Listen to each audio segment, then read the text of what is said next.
cyane amazina yanje ni Lionel Ngendakuriyo kandi nkaba nubatse tumaze imyaka 2 je pense itatu presque itatu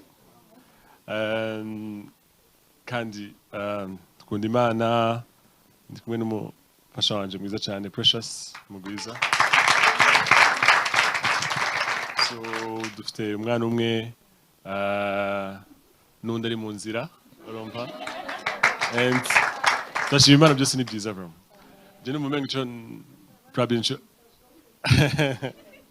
cyo nshima Imana cyane no gushima Imana uko hari igihe usanga topic turimo ejoje cyane itwa ngo healthy families rubazi famille saine ni ikintu gikomeye cyane kuko ni no kumva nabyiza kumva ko bifite naho biva sometimes naho wakuriye you know tumaze kumva kenshi broken homes and ingene zibyara abana naho ugasanga hurt people but the background and see you nakuze nakuri Burundi kuze niga ku mashuri meza nukuri ku ishuri ni modoka abantu hari ababyeyi bakadutahana numvise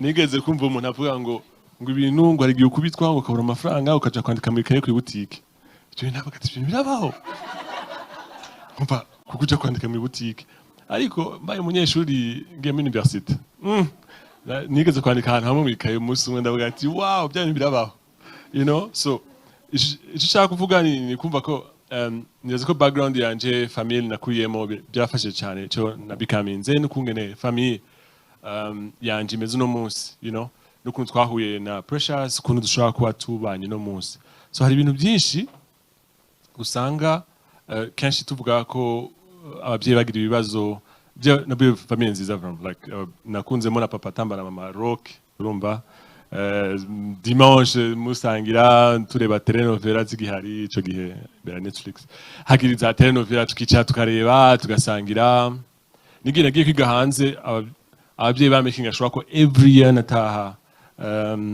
nataha mu rugo muhira nkagira ngo utaruzinga you know ikintu cyiza cyane so ababyeyi banje nababona bafasha anima families afite ibibazo gukemura kumva ama histoire kugira kuriza umugore kumva hamura kubitundi mu ariko ni byiza kumenya ko nyene ibiri hari ibintu novuga ko iyo childhood nagize byandinze no kumenya ko binabaho you know ya kuko namenya ko bitabaho ariko kigishwa hose na les valeurs nabyita gute indangagaciro nziza zigushobora gutuma ubehaving ukuntu ariko ukibaza ko ari umuntu umwana mwiza ariko nuko ufite aho wabibonye so nanje nkambona ukuntu ko iramfasha mu rugo now muri famille with Precious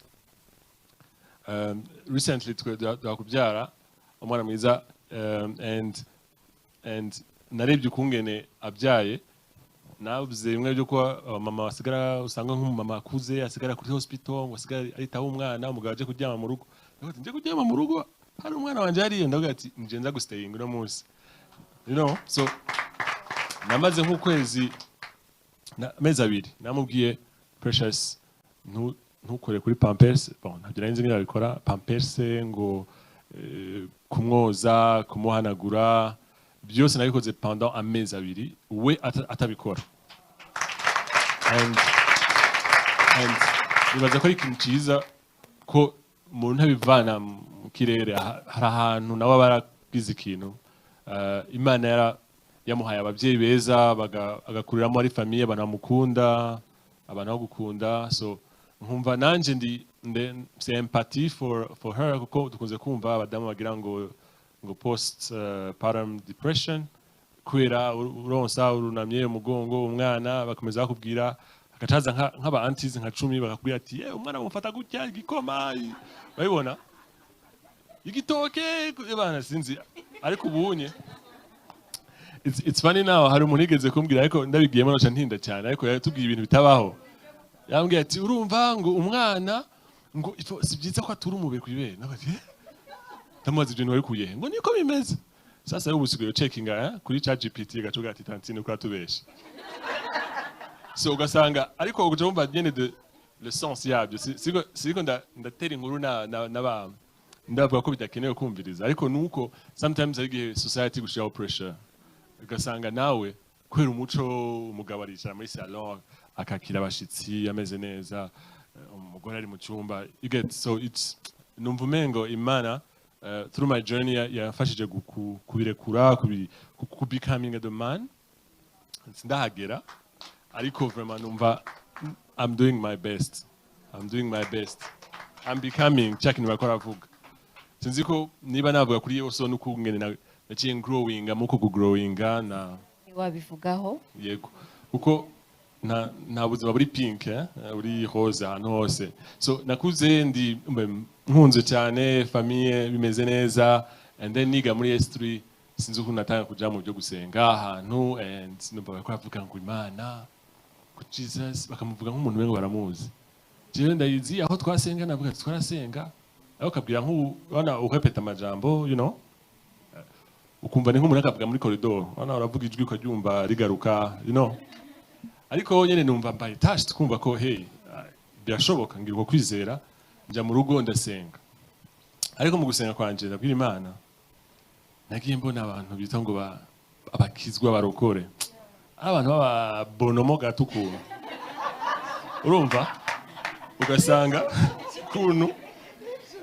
ukuntu gato ariko ukijijwe gacambara ipantaro ya vere ishati ya mauve ni cravate ya rose Oshia Biblia mukwa mwishuri niwe wigisha muri group biblique ukabuwanyuma mwishuri you know that's really doesn't make sense numva nasenze Imana yibwira ngo if truly bibera ibyo umuntu yaremye inyenyeri izuba byinshi byose tubona muri galaxy muri univers this is so beautiful how come umenye uwo muntu ahubwo utera usubira inyuma you know ariko uko nagiye nkomeza nkura aho gihe nakizwa na understanding ko yari imyumvire y'ahantu usanga abantu bafite you know kuko si bose bagira ubwo buntu bwo kwandestandinga no kumenya ukuri Yesu yavuze ngo muzamenye ukuri kuri kuba batura so ushaka kwikorera imitwaro nibutse umuntu yigeze kuba kera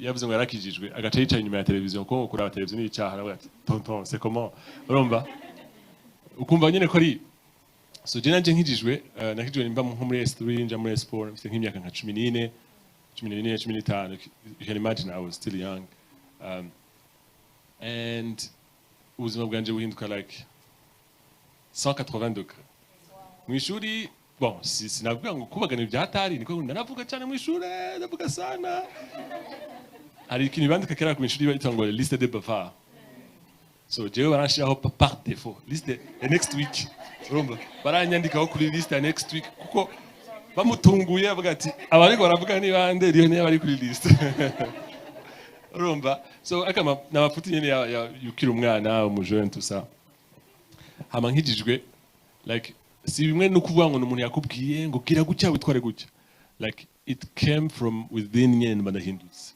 numva mpindutse ikintu cyabaye nuko nagize n'umusegize sense y'ubuzima umuntu yigeze kuvuga ko ngo yaba twaravuze just for the sake of kuvuka ko tumeze nk'aya makaramu ya big urabona amakaramu ya big upfa kuyikoresha nta difference hari imwe n'iya kabiri so it's so sad you know so nuko abantu nyinshi batabazi purpose like why am I here ushobora gukura ukagira mariage ukabona akazi ukabona abana so what birafasha ikintu numva umengo it's so depressing ariko icyo gihe numva ngize like sense y'ubuzima and nayibwiye Imana unyereke kutari Imana ya mediocrity so senior 4 ntangira senior 4 cyo gibundi babyitana 9e 10e naciye mbo wa mbere nataka kuba wa mbere mu ishuri no na wa mbere mu ishuri trimestre ya kabiri wa mbere wa gatatu wa gushaka abantu bahe bashinzwe discipline ku ishuri banyegereje barambaza ati yone wowe tukuzi utonda muri discipline every week what happened to you bari bazi ko nagize ikibazo mu rugo ababyeyi bashaka you know ndabwira ati narakijijwe arambwira ati yakutubesha ariko nabo babonye difference y'umuntu ari I was so responsible ku buryo umwaka kuri KS4 bangize delege w'ishuri donc uyobora abanyeshuri benshi delege de classe you can imagine so nkomereza muri iyo journey ndakura nkomeza muri ibyo ni byiza Imana yankoreye hama mbona na scholarship of excellence njya kwiga hanze niga hanze niga ibintu ukuntu niga ku ishuri byari bifani kuri university nasiba ku ishuri ko numva bigisha bari boring nkakomeza niga ibintu numva nasanze nkunda nizi ibintu bya technology programming computer software cyber security nibyo nkora lakini nabyo nkora no on daily basis and I love it sasa nabonye ko biragoye ko wa competing n'umuntu akunda ikintu kuko ntaruha like wewe urakora uvuga ati disiterageze reka dutahe tujya kuryama ariko ubundi nawe ntari kubona kwiga amashuri ntari gukora ibintu so muri mico gihugu ndiga and it was so good niga na masters nziza ibintu bigezweho vraiment and icyo noshima Imana nuko aho hantu hose niga icyo gihugu niga mu gihugu cy'Abarabu nta ma church yarahari right ama churches ntayarahari yari Allahu Akbar gauche droite ariko mwashaka kwiorganiza mugasenga ariko kubona umaze 5 ans ataco cyahari kandi ntuhinduke kuko ni benshi tubona amo jeune avuze ngo yakiriyakiza yana birashushe bimeze gutya akojeje ikirenge mu gihugu c'amasezerano yana agakiza shaka deposer kuri aeroport gasanga nyene it's not easy sikuvuga ko judging people ariko ntabwo biba byoroshe hanze niyo message nsanze kuvuga ko some people usanga bitoroshe hanze so jeshi bimana ko izo 5 years I was Imana yandinze Yesu yambere kiraro vraiment yarampetse and so shima Imana ukuntu nagarutse and also ntangira gukora started really very like a small company, a startup like really nabwiye yuko I don't need ko munanyishura amafaranga I just really want to just start you know hari abantu sometimes uva ngo afite master akumva afite koti tsakushaka muri bureau akubwira ati chef niwe twadutegereje hano wicaraho ariko icyo kuvuga nuko iyo ufite vision iyo ufite passion y'ikintu like ushobora gutangira small ariko bika growing so fast so unashima Imana ko ibyo ndakora nawe biri gufasha byafashije companies nakoreye byafashije igihugu byafashije you know abanyarwanda byafashije biri vraiment babiri tusa ngira na chance rero yo ikuza hano you know kuri Women Foundation Ministries cyangwa meno kuri Women Foundation Ministries numvate aba women ndiko gusengera mu mama oya sinzi ko abantu yagitekereje hari umuntu yigeze kunsereza arambwira ngo mu ma ministries yose hari mu gihugu wahize muri y'abagore tiho uri kuri target ariko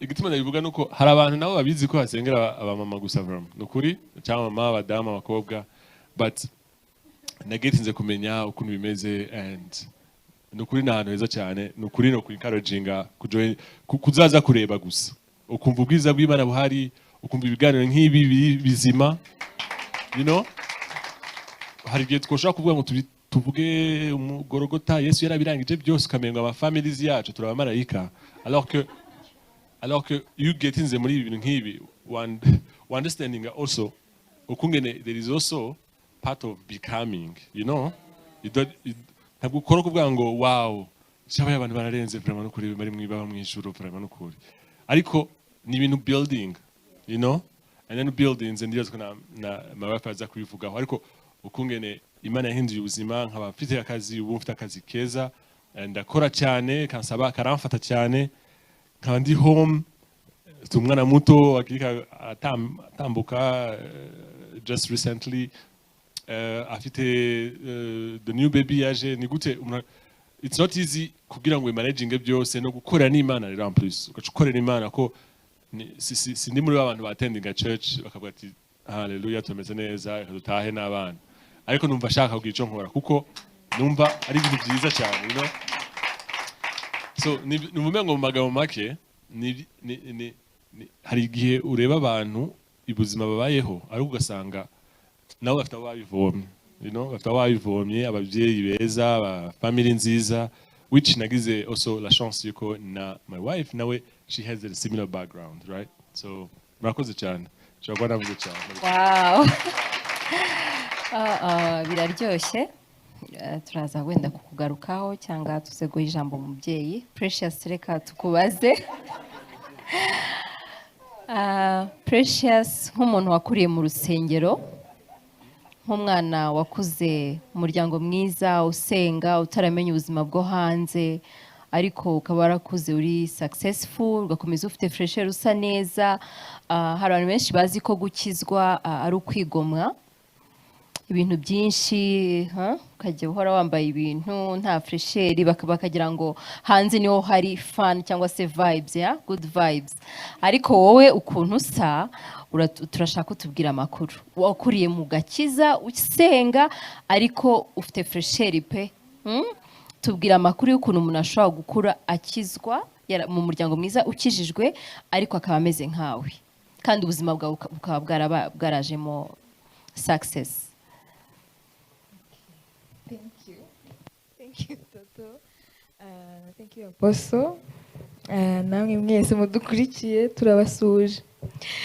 So, nkuko Lionel yabivuze, ibintu byinshi abantu badmiringa ku muntu cyangwa babona byiza ku muntu biterwa nuko dushobora kubyirengagiza, ariko kenshi, at least for me and him, ababyeyi bacu babigizemo uruhare cyane, like growth yacu cyangwa upbringing yacu ikora umurimo munini mu kuntu tumeze ubu ngubu. So nk'icyo waruvuze cy'amafresher n'ibiki, njyewe personally mfite mama wanjye, abantu bamuzi ntagakwemerera gusa nabi niyo waba ufeelinga low. So nyine even niyo twajyaga kuri church ntago ari wa mama watubwiraga ngo mwambare urabona hari sinzi culture yacu tubwira ko kwambara wikwije nyine ari ukwambara ibintu bigera hariya, cyangwa wenda n'amadini amwe niko abivuga, ariko n'umuntu utaratwemereye kumisinga out on things like ngo wenda niba abana batoya bambara utujipo tugera hano atwangire twambare za papa arankunda everyday, oya. Like n'umuntu wari involved muri shopping yacu nyine akavuga ati oya, niba aba friends banyu bambaye udukabutura namwe mutwambare, it's fine, kandi mujye muri Sunday school. Like don't feel bad nkaho Imana ikurebera mu bintu wambaye cyangwa iki. Yeah, kandi she's a pastor's wife. Ntabwo twabaga tugiye gusenga nyine just yari bababyeyi nyine bari busigare na nyuma y'amateraniro bagajya mu manama, ibintu nk'ibyo. Pastors kids, they feel me, dutaha saa 9 saa 10. Apostle ntabwo tubyigiye muri zoe. It's been our life. Yeah, so ariko just ni n'ikintu njye numva namushimira. I know she's following online na my dad, ntago nyine birinze kuturera mu buryo buri constipé buri yeah sorry to use that word, ariko hari ukuntu urera umwana nawe akabifatiraho nyine, cause icyo muhaye abana nicyo bafata.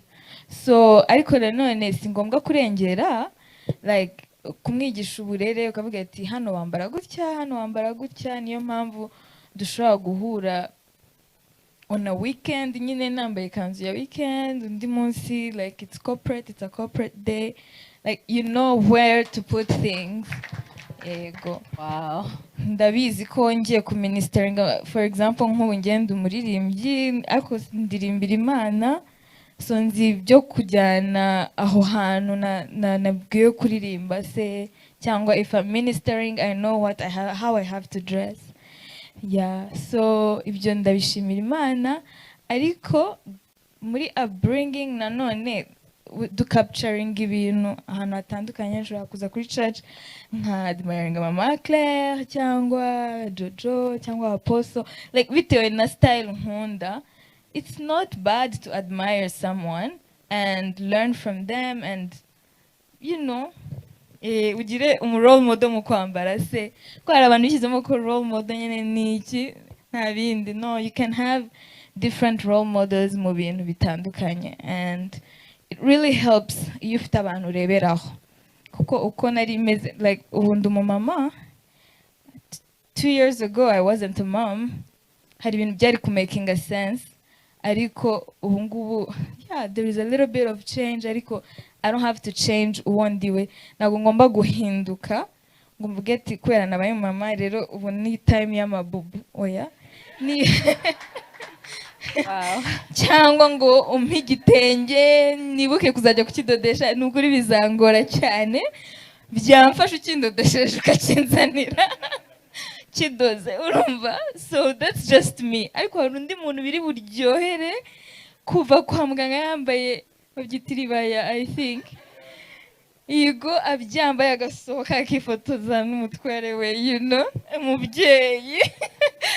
So ariko njyewe si ukomeze kandi numva ndi I'm proud. Hari umuntu waze anseka ko nambaye sentire kandi ntwite, ni ukuri I feel good. Wow. Wow. It's just an example. Yes. Ni just Kandi example. waberewe. Thank you. Example yo kuvuga ko like nyine ntago ari ngombwa ngo ugendere ku mategeko. Also ninde wayashyizeho, you know. Ayo mategeko ninde wayashyizeho, ariko if you feel comfortable and you feel like biri guhesha Imana icyubahiro aho uri, ni ukuri njye mba numva biri fine. Yeah, so that was just to answer that question. Ariko hari ikintu Lionel yavuzeho numva navugaho kijyanye no kuba ukuntu warezwe bifasha mu rugo urimo. Njye kubaza reka nkibaze wenda neza. Urabona abantu baturuka mu miryango itandukanye, hari abaturuka mu babyeyi bakijijwe cyangwa ababyeyi batigeze basenga. Wowe nk'umwana wakuze mu muryango mwiza, niki byagufashije mu rugo rwawe? Yeah, nukuri pe nakuriye mu muryango mwiza, ndabishimira Imana. It's a gift kandi ntuyimenya like ubirimo, ubimenya nk'uko mu buhamya wumvisha abantu bavuga another side ya upbringing. Yeah, so umubyeyi udukurikiye cyangwa umwana udukurikiye, cyane cyane ababyeyi, give your best. Umwana afite imyaka 5, afite 10, 15 ashobora kuta understanding akuri kumuha ibya mbere byiza, the quality y'uburere nziza, ariko azabimenya ahuye n'undi muntu utarakuriye muri healthy family, noneho avuge uziko mama yampaye byose ntako atagize, you know. Kandi thank you. Ikindi kintu nuko iyo ukuriye mu muryango ukijwe, imiryango ikijwe ni myinshi pe, ariko imiryango ifite Christ at the center ntago ari myinshi. Kandi Christ, iyo Kristo ari muri center y'umuryango, nibwo haza ya health na wealth organically, like biraza nyine whether you like it or not. Kuko hari ijambo riri muri Matthew 10:10 niba ntibeshye ko umwanzi aza kwica, kwiba, kurimbura, ariko John 10:10, yes, ariko Christ came to give life in abundance. So if muri abundance harimo health, harimo wealth, harimo, and wealth is wide, by the way, it's not riches only. Iyo ufite ubuzima bwiza, ni gute ufite umugabo mwiza uguha amahoro mu rugo, nibwo utekereza ko ukeneye sport, nibwo utekereza ko I can go shopping, nibwo utekereza nko kugira gusaba visa ahantu, you know, kuko ufite amahoro, like now you have time to think about other things. Ariko iyo umuntu akurazaho stress ni iki nyine uburwana every day no kutagira iyo stress, like uri muri constant fight, constant battle of not having issues in the night, you know. So uvuga ati Mana uyu munsi urangire neza, ariko ndashima Imana actually ko Imana yampaye umugabo uri mu marembo cyane. yewe njya nibaza ko anansanga mu ihema nukuri pe nabari yeneresha ko aryirirwamo kuko his bonus sinzi ukuntu nabivuga na hari akantu yamentioninze k'ukuntu when igihe nabyaye our first born nyine dufite agakobwa keza shaho muzadusure so rero njyewe nari mfite anxiety yo kuvuga ati ibi bintu bigenda gute. First of all njyewe nari nkiri guprocessinga ukuntu nabaye umugore. I'm married now I have to process that I'm a whole mom. Ibyo bintu numvaga birenze ariko he was so present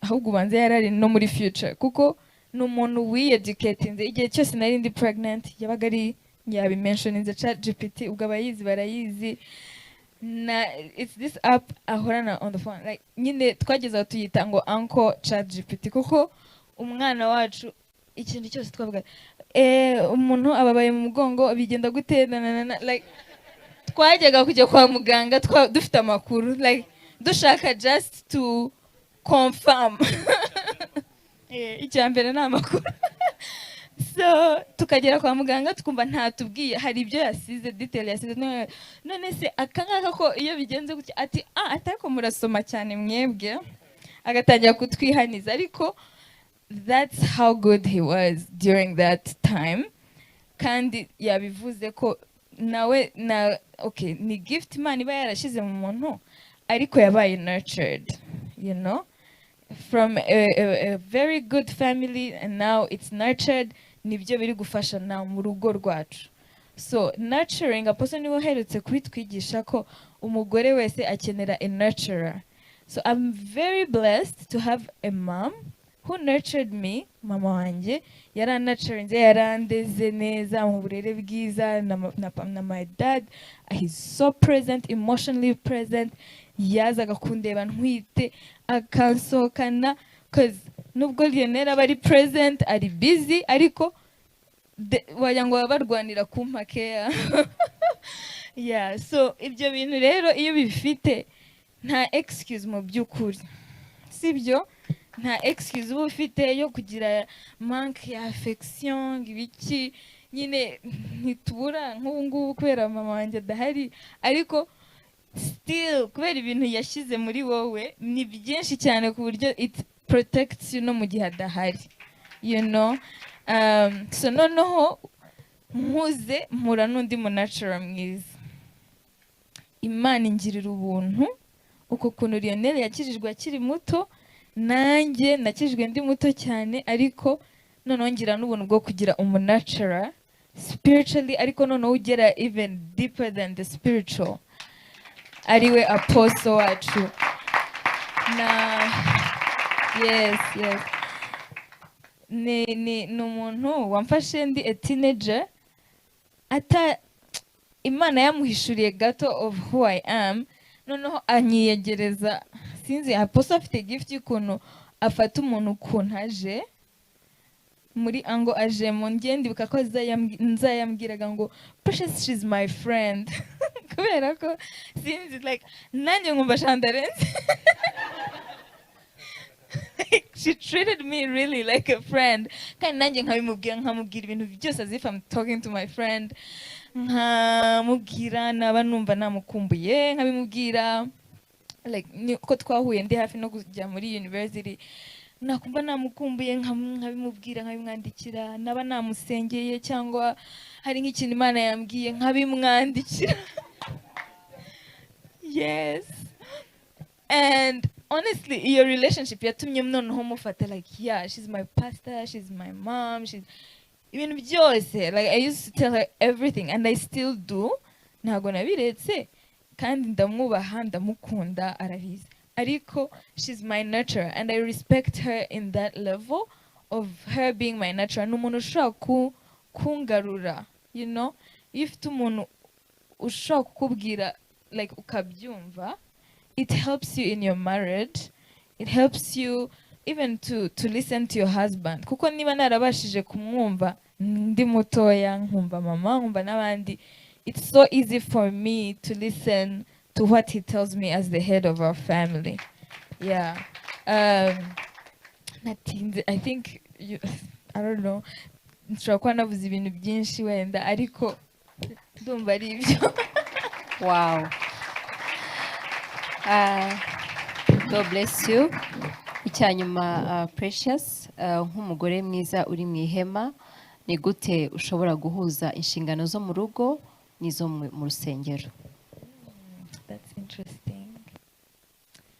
Rero ngewe ibintu by'inshingano zo mu rugo ntabwo nari mbizi cyane, kubera ko uko kuntu nakuriye mu muryango mwiza udukunda, affection nyinshi, apostle ndari ibintu yahereyeho avuga ukuntu bamuprotectingaga cyane. It's funny, first born abantu benshi bajya bagira ngo ndi bucura kubera ukuntu nitetesha, ariko nibaza ko ari ikintu ababyeyi banjye bari barasobanukiwe muri differences z'abana. I think mugenda mugira abana, umwe witetesha, undi I don't care, ariko just give me what I need. So ndi umuntu wakuze nyine nkunda affection cyane, noneho nibyo nkunda ndabivuga, like I tell you, I make sure you know. So my parents knew, n'abantu batanaga shokola kubera Precious akunda shokola kandi iri nyine bazi type akunda n'ibiki. So I communicated that. N'ubu ngubu I think I'm a really good communicator of nyine what I want or who I am. Ariko growing up hari ukuntu ugeraho ugatangira kugira self doubt, waragize ama affection menshi n'ibiki, aho ukagera noneho mu isi itari friendly, sinzi ko byabyo. So nagiye kwiga Texas, ngenda ntari bujye muri kwa kundi abana bajya muri boarding, wenda hari bafite metron bafite ikintu, I was living by myself. Ubu noneho mama ntaho hari, papa ntaho hari, my siblings are not there, I don't have anybody. Uretse nyine abashuti b'umuryango n'iki bahari aho ngaho to help when you need them. So iyo wakuranye rero bwa burere, no hari uburere baguha bwo kutasabiriza, ababyeyi b'Abanyarwanda, like nagushwa, like asking for help is very limited. Yeah, so they humble you ku buryo utazajya kubasebya hanze. So rero ibintu ntabwo nakuze wenda ngo tujya mu gikoni ngo twige guteka n'iki, oya, ntabwo nabikundaga cyane, n'ababikundaga. My sister we ari so social, she's a social butterfly, ni n'umuntu wagendaga akaganiriza abakozi cyane n'iki, akamenya ibintu I think ari mu gikoni. Ariko njyewe I was always busy, like chilling, living my best life. Ariko yeah, no nimvira indirimbo niyo sinari ndimo pe, ariko kugira ngo mvu ukuntu Imana irera umuntu nayo, ntabwo ari ababyeyi gusa, ya Mana sinzi ko kundi ubona nyine umuceri bashyiramo babanje unyuraho bashyizemo amazi bikizana arengeye umuceri, that's rice ibiki, so ngera muri Texas ndi ebana, I know nothing. Kujya mama wanjye yagize ubwoba aramerekeza njya gutangira nyine unit, twarajyanye kuko ati ndo mwana ashobora kuba nkeneye like 2 weeks, basi mbanze mumenyerezeho gake. Atungurwa nuko the second day naratetse ibiryo birashya, turasangira bati byarangiye, you're good, ahita nataha kare. So urumva Imana igenda irera umuntu, ni nacyo kintu nabwira ababyeyi pe, nibyo mukore your best, ariko nta muntu ushobora kurerera umwana nk'Imana, ntawe. None se wambwira ngo nabimenye gute? Sinigeze nteka mu rugo, ntabwo nari nzi gucana imbabura. Urumva nagize Imana mvuka mu gihe cyiza, hari kuka, urumva hari rice cooker kuko nahise nyigura iramfasha, urumva. twavutse ku ngoma nziza ni kuri marishimye. Urumva hari abantu bari guseba kabisa, urumva. So ndabishimira Imana ibyo bintu nukuri. I didn't love the kitchen, tujye tuba honest. I'm not a kitchen person cyane, ariko urumva iyo myaka yose namaze muri Texas, I was the one cooking. Kugeza ubwo mvuyeyo, my siblings were like, koko ibiryo byawe na n'ubu baracyabimbwira mu bintu bakumbuye ibiryo bya Precious. Can you imagine? We got there. Urumva hari ahantu twaje kugera. So inshingano z'urugo warumbajije kuzuzuza,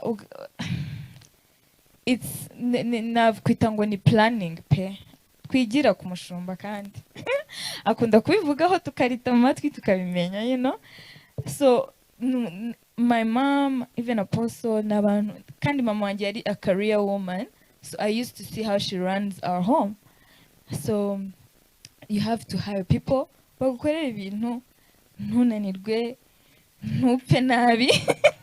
Niko akunda kubivuga we, like avuga ngo oya ntuzapfe nabi. Urumva? So ibintu udashoboye bimenye, ushaka ababishoboye babigukorere, kandi nukuri turi muri era yaho it's easy like that if you can afford it, of course.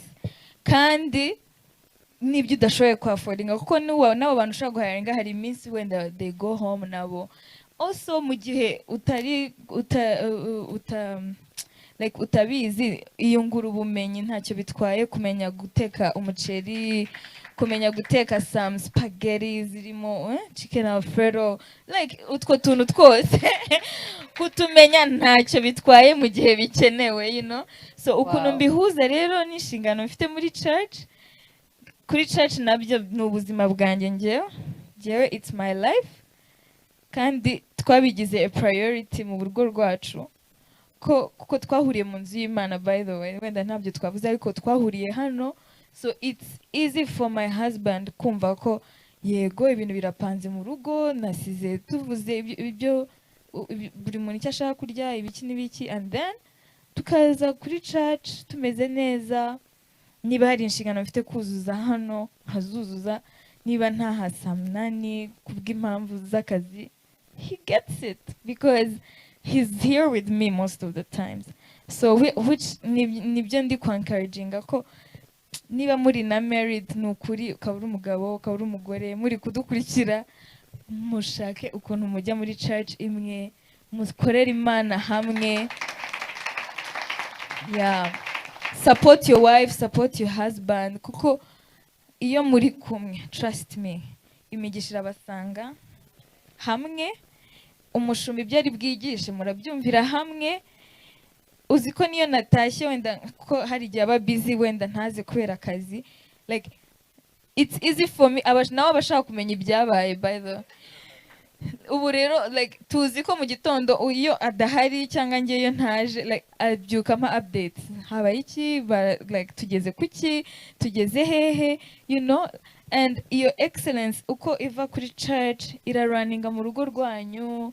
It's ubu ngubu hari amanama ndumva ndi gukorana nawe, urumva arayo kugira ngo ariko uratekereza gutaka akantu tukazanye kuri church biki, you know, because you dream for your church also.